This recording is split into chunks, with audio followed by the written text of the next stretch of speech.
paliwanag kung bakit sila ang nangungunang napipili sa isang malaking i-launch po ng Team Kalingap o ng mag-asawang Kalingap Jackie at Rab. So, ano nga ba ito? So, wait lang guys ha, ipagpatuloy natin ito. Bago natin ipagpatuloy natin pag-support today's video, kung bago ka pa lang sa aking channel, please subscribe po, like, and pakit na rin po natin guys ang notification bell upang ma-update po tayo tuwing ako po nag-upload sa mga viral and trending video.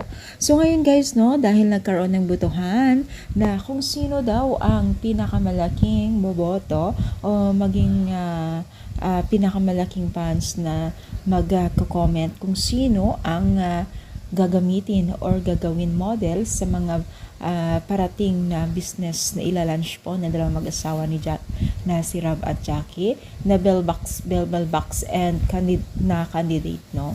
So, alam nyo na ang nangunguna itong si Beyonce at Carla.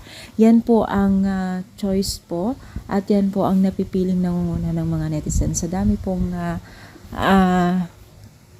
beneficiaries na model, no? Pero ang ganda ng isa dito, yung una, sino ba yun?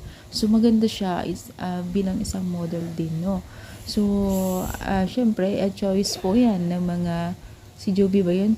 Choice po yan ng mga netizens at malamang kung ano yung gusto nila at mataas din ay yun isa sa mga makasama. Syempre depende po kaya yan kila Kalingap Rab pa rin, pero may chance talaga na ang dalawang ito ay makukuha if ever man nag-finalize po na desisyon ni Kalingap Rab at Jackie, dahil napakaganda nga naman talaga ng dalawang ito, di ba?